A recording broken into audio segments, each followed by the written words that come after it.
Hi guys, today's video is going to be all about my, well, I want to say it's going to be all about my bullet journal, but it's not. It's how I use my bullet journal alongside my Erin Condren Life Planner. Lots of people have asked for information about how I use my bullet journal, and I don't really use it as my weekly or daily planner the way that some people do.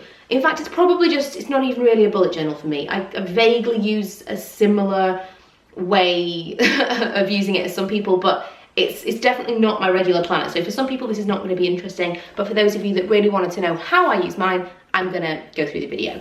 So first of all, this is my regular planner. This is the planner that I use every single week, and will definitely have something in it every single day. So to show you kind of a current week, I'll show you this one, which is the week we're on right now.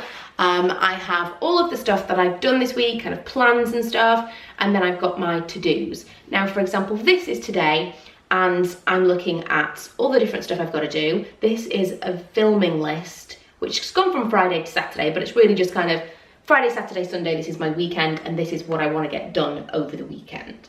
And I'm looking at my Saturday, and I'm looking at my Sunday, and I don't really have space in this planner to give myself, like, really separate out all that stuff and when I'm going to get it done. And that's where the bullet journal comes in for me. I'm a massive list maker.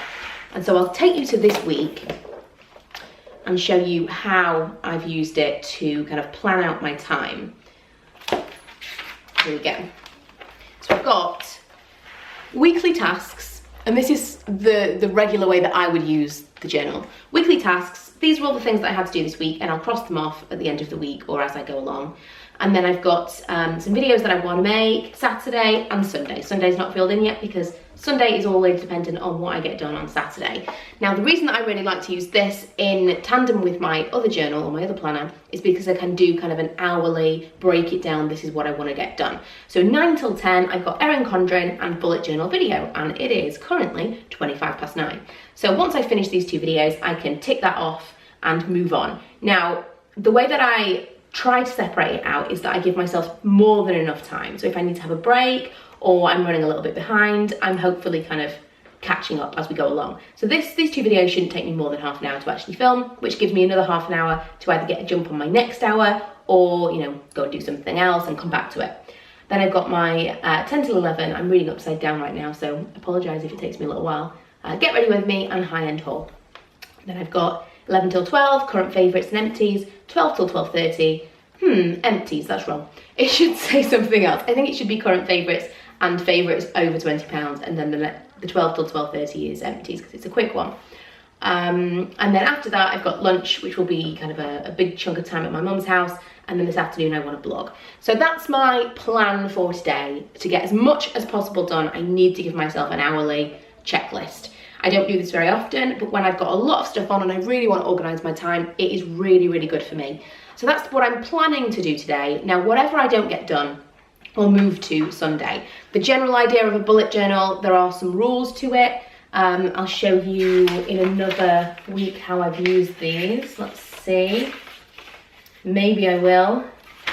Here we go.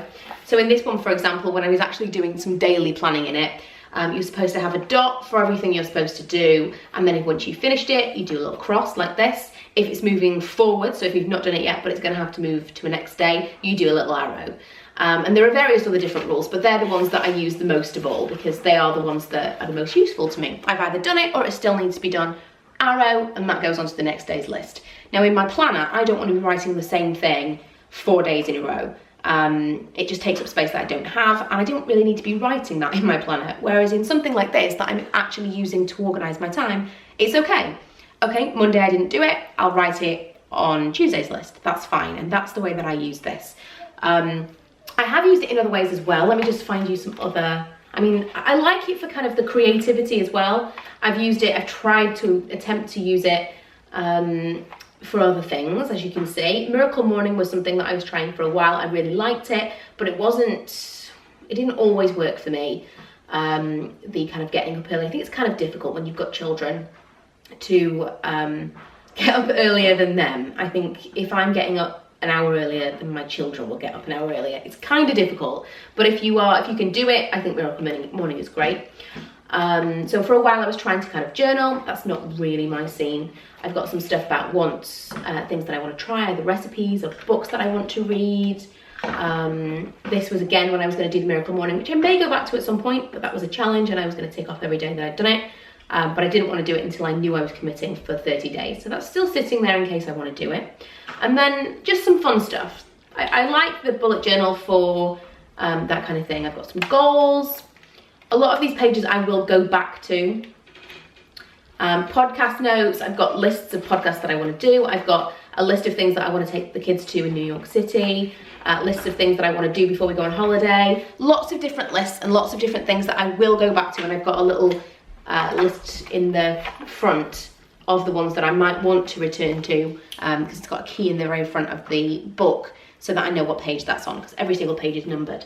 I like the idea of the bullet journal. I think it's really cool, and if you are looking for a more creative version of a planner, or not really a planner, that's the thing. It doesn't replace a planner for me, because unless you're going to write it all out, it's nothing like, you can't forward plan, it's not a diary. But it is a journal, and if you're a list maker and if you want to try and organise your time a little bit better, I think this is fantastic. You can change the way that you want to lay it out week to week, which for someone like me who really, really craves change and likes to switch things up regularly is really, really appealing. But I don't think that it replaces a regular planner for me. I like to have something where I can see an entire year to date or a year at glance, and be able to pick things out, for in the future and write something down. Whereas if you are someone that only plans a week in ahead, or you just want to be able to write your to-do list for that week, that day, that month, you might really, really enjoy using a bullet journal. I like that some days I could do, half a page for a day. Sometimes I could do 2 pages for a day. I like the flexibility of it, and it's great, but I have to use it alongside a planner. But this is the way that I use it. It's really useful for me. And I don't feel so precious with it that if I kind of mess up a page, then it's like, it looks really bad, and it's not the end of the world. I just turn the page and move on. It's something that's a little bit more flexible. So yeah, I hope this has been useful for those of you that were wondering how I used it and have been asking. And if you want more planner videos or more planner videos on kind of managing time or journaling or anything, then let me know. Otherwise, I'll see you guys next time.